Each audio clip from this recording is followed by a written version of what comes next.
नमस्कार, आप देख रहे हैं उत्तराखंड तक और मैं हूं आपके साथ सरिता तिवारी।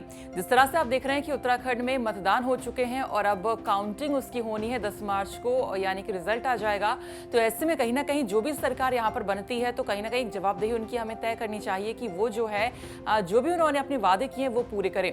तो आज यहाँ पर जो हम बात करने वाले हैं वो है उत्तराखंड दृष्टि पत्र 2022, यानी कि ये जो है बीजेपी का घोषणा पत्र है जो इस वक्त आपके सामने लेके यहाँ पर बैठी हूँ। तो इसमें से कुछ पॉइंट्स आपको बताऊंगी जो कि आपको जानना जरूरी हो जाता है, क्योंकि आप उत्तराखंड में निवास कर रहे हैं इस वक्त। और उत्तराखंड में अगर भारतीय जनता पार्टी की सरकार सत्ता में आती है तो उसने क्या कुछ वादे आपसे किए हैं इस घोषणा पत्र के अंदर, ये आपको जानना जरूरी है, क्योंकि आप उनसे जवाब ले सकते हैं अगर वो ये सारे काम पूरे नहीं करते हैं। तो ये पूरा हक आपका यहाँ पर बनता है, क्योंकि वो आपके जनप्रतिनिधि वहां पर होते हैं। अगर काम नहीं करेंगे तो आप उनसे सवाल पूछ सकते हैं और काम करवा सकते हैं। तो कुछ 10-12 जो मुख्य बिंदु यहाँ पर हैं इसके वो आपको बता देती हूँ जो आपसे सीधा यहाँ पर जुड़े हुए हैं। तो उत्तराखंड दृष्टि पत्र 2022 के नाम से ये बीजेपी का मैनिफेस्टो है, तो इस पर एक हम नजर डाल लेते हैं। सबसे पहला है पॉइंट इनका सुरक्षित देवभूमि को लेकर। तो इन्होंने जिस तरह से आप देख रहे हैं कि उत्तराखंड के अंदर जो भूमि है उस पर अवैध तरीके से कब्जा हो रहा है, तो इसको लेकर इन्होंने एक वादा ये किया है कि भूमि पर अवैध कब्जा होने के कारण हो रहे भू एवं जनसांख्यिकीय परिवर्तन से संबंधित विषयों की जांच और समाधान के लिए एक अधिकार प्राप्त समिति का गठन करेंगे। यानी कि समझ सकते हैं आपकी जो भू कानून है इस तरह को बनाने को लेकर कोई बातचीत यहाँ पर नहीं की गई है साफ तौर पर। सिर्फ एक कमेटी बनाई जाएगी जो कि इस तरह के जो मसले होंगे उनका कह सकते हैं जांच करेगी और समाधान करेगी। यानी कि कोई कानून नहीं बनने वाला। जिस तरह से आप लोग वेट कर रहे हैं कि कोई सरकार आती है तो वो जो है भू कानून बनाएगी, तो लेकिन ऐसा इसमें साफ तौर पर नहीं लिखा गया। यानी कि अगर सत्ता में बीजेपी आती है तो आप उनसे ये नहीं कह सकते हैं कि आपने ऐसा कुछ वादा किया था भू कानून बनाने का, तो ये आप समझ लीजिए। वहीं हम देख रहे हैं कि और भी जो पार्टियां, चाहे वो कांग्रेस हो या आम आदमी पार्टी, उन्होंने भी इस तरह का कुछ वादा नहीं किया। सभी ने बस एक समिति बनाने का जिक्र किया आपने अपने घोषणा पत्र में। आगे रुक करते हैं, कृषि को लेकर क्या कुछ कहा है। कृषि को लेकर एक जिस तरह से आप देखते हैं कि पीएम किसान सम्मान निधि योजना है, तो इसी तर्ज पर एक सीएम किसान प्रोत्साहन निधि जो है ये योजना बनाई जाएगी, जिसमें किसानों को 2000 रुपए प्रति वर्ष ये दिए जाएंगे और जो कि पीएम किसान सम्मान निधि से अलग होंगे, क्योंकि पीएम किसान सम्मान निधि से 6000 रुपए प्रतिवर्ष यहाँ पर दिए जाते हैं, तो इससे अलग 2000 रुपए और दिए जाएंगे जो कि सीएम किसान प्रोत्साहन निधि के तहत यहाँ पर दिए जाएंगे। अब और क्या कुछ इन्होंने इसमें लिखा है वो भी आपको बता देते हैं। उत्तराखंड में ऑर्गेनिक मिशन को मजबूत करने के लिए उन्होंने दरअसल कहा है कि जो उत्तराखंड ऑर्गेनिक्स है इसको एक ब्रांड बनाया जाएगा और तमाम जो राज्य हैं वहां पर इसके आउटलेट्स खोले जाएंगे। तो जो उत्तराखंड के ऑर्गेनिक्स है इसको किस तरह से प्रमोट करना है, बढ़ावा देने के लिए हर राज्य के जो पर्यटन स्थल होंगे उसके आसपास ये खोले जाएंगे ताकि वहां से ज्यादा बिक्री वहां पर हो सके और अन्य राज्यों की जो राजधानियां हैं खासतौर पर वहां पर ये आउटलेट्स वहां पर मौजूद होंगे। और भाषा और संस्कृति को लेकर क्या इन्होंने कहा है, ये कह रहे हैं कि मानसखंड मंदिर माला मिशन की शुरुआत करेंगे। इससे क्या होगा कि कुमाऊं के जो प्राचीन मंदिर हैं इनको भव्य बनाया जाएगा इसके तहत, और साथ ही साथ जो परिवहन सुविधाएं उसको विस्तार यहाँ पर किया जाएगा। चारधाम सर्किट में आने वाले सभी मंदिर और गुरुद्वारों में जो भौतिक बुनियादी ढांचे हैं और जो वहाँ पे परिवहन की स्थिति है उसको ठीक किया जाएगा।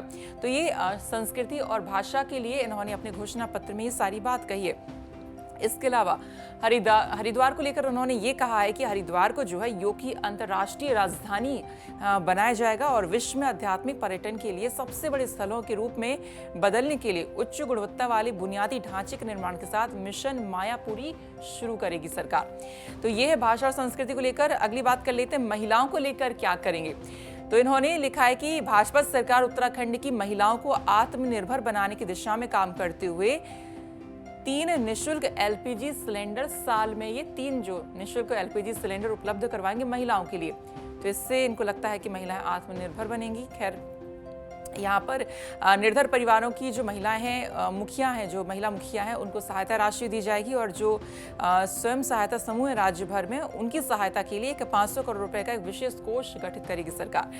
आगे बात कर लेते हैं आपके हेल्थ के लिए, यानी कि स्वास्थ्य के लिए सरकार क्या करने वाली है। तो यहाँ पर सीधा ये कहा गया है कि राज्य के हर जिले में मेडिकल कॉलेज स्थापित करेगी सरकार और मेडिकल सीटों की जो क्षमता है उसमें 30% की वृद्धि की जाएगी। कुमाऊं में एम्स का एक सैटेलाइट केंद्र स्थापित होगा।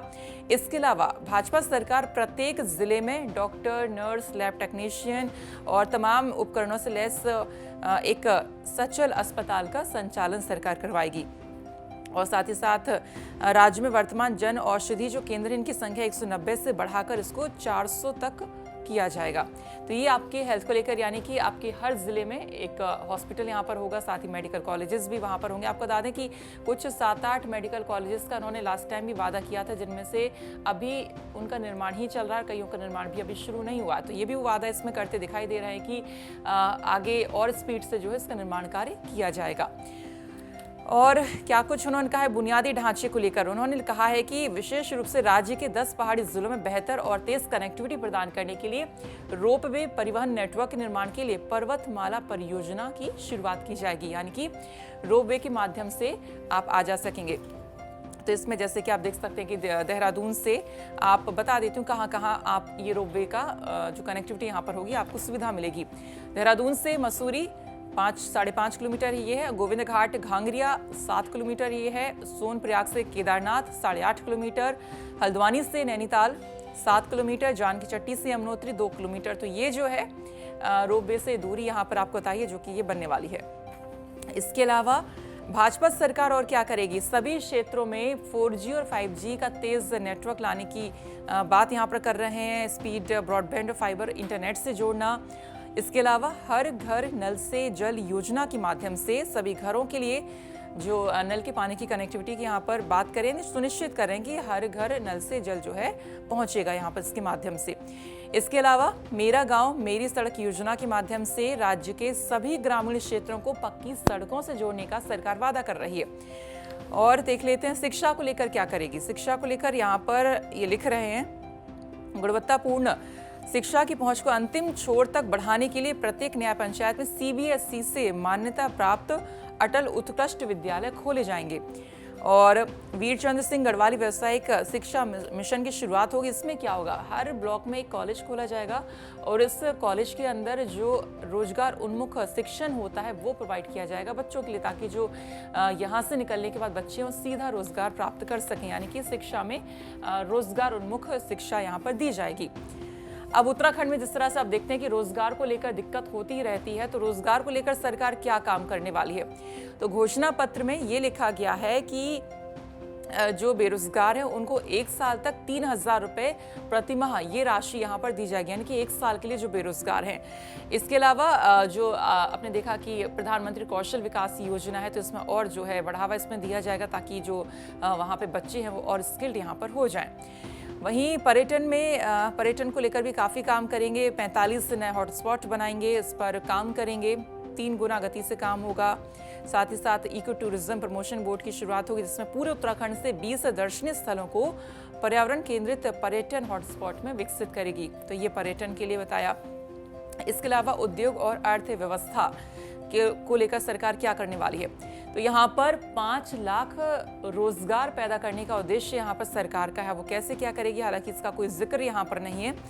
तो इसमें जो है काफ़ी सारी चीज़ें यहाँ पर लिख रही हैं, लेकिन कोई क्लियर इस तरीके से नहीं है कि किस तरह से ये जो है रोजगार यहाँ पे क्रिएट होंगे।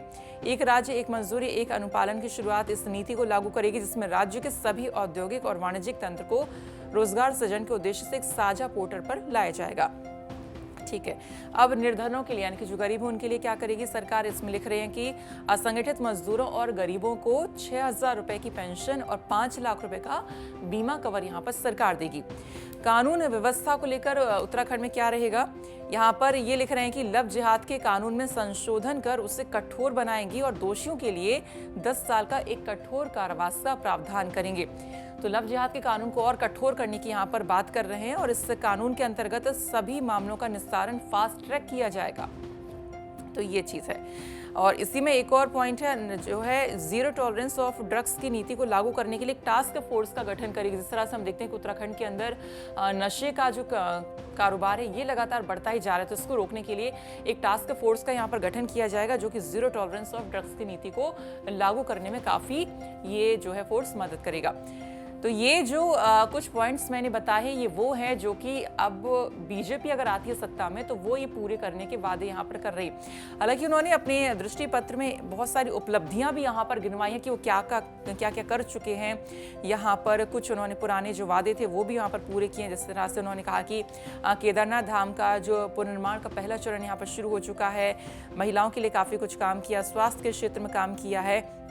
लिख रहे हैं कि रुद्रपुर, हरिद्वार और पिथौरागढ़ में 3 और मेडिकल कॉलेजों में यहाँ पे काम चल रहा है। साथ ही मेडिकल कॉलेज छात्रों की वार्षिक फीस कम कर दी गई है, लिख रहे हैं। साथ ही 1 रैंक 1 पेंशन को लागू किया है और शिक्षा में वही जो मैंने बताया था स्कूल खोले हैं। और साथ ही साथ रोजगार के लिए ये लिख रहे हैं यहाँ पे कि जो किया है 1,45,139 युवाओं को इन्होंने प्रशिक्षण यहाँ पर प्रदान किया है PMKY के तहत, और इनमें से 1,15,518 को प्रमाणित किया गया और 53,649 को नौकरियां दी गई हैं।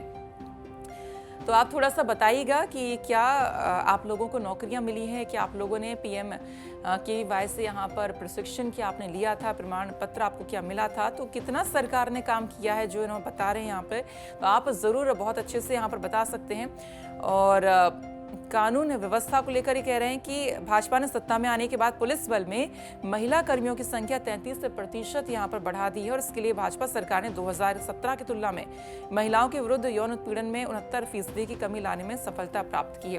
तो कुछ इन्होंने पॉइंट्स भी यहाँ पर बताए कि क्या क्या वो जो है कर चुके हैं।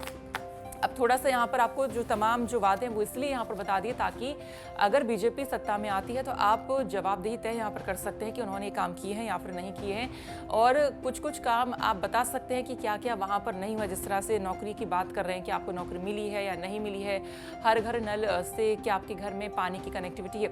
अब यहाँ पर जिस तरह से हम देख रहे हैं कि सड़कों को बनाने की बात कर रहे हैं, कॉन्क्रीट की सड़क की जाएगी और ग्रामीण क्षेत्रों से जो है पक्की सड़कों को जोड़ा जाएगा। तो तमाम जो बातें आप कर रहे हैं, तो सवाल यहाँ पर यह भी उठता है कि पिछले 5 सालों में क्या सड़कें नहीं बनी हैं, क्यों सड़कों को नहीं बनाया गया है, क्यों स्कूलों को ज़्यादा नहीं बनाया गया है, क्यों मेडिकल कॉलेज नहीं बनाए गए हैं, क्यों हर ज़िले में हॉस्पिटल्स नहीं है, क्यों वहाँ पर हॉस्पिटल्स में डॉक्टर्स नहीं है, वहाँ पे जो उपकरण होने चाहिए वो भी वहाँ पर नहीं होते। तो तमाम सवाल भी यहाँ पर उठते हैं कि जो अब यहाँ पर घोषणा पत्र में कहा जा रहा है ये पहले क्यों नहीं किया है। आप भी थोड़ा सा कॉमेंट करके मुझे बताएं कि क्या ये जो कह रहे हैं कि तमाम चीज़ें उन्होंने की हैं, क्या सच में वहाँ पर इतना विकास हुआ है। क्योंकि आप क्षेत्र में रहते हैं तो अपने अपने क्षेत्र में आप बताइए कि क्या कितना काम यहाँ पर हुआ है। तो फिलहाल इसी के साथ इस वीडियो में इतना ही, और अगर आप उत्तराखंड की तमाम खबरों से अपडेट रहना चाहते हैं तो आप YouTube पर उत्तराखंड तक को सब्सक्राइब कर सकते हैं। इसके अलावा आप ट्विटर पर भी @उत्तराखंड तक को आप फॉलो कर सकते हैं ताकि उत्तराखंड की तमाम खबरें आपके जो नोटिफिकेशंस होते हैं आप तक पहुंचते रहें। नमस्कार।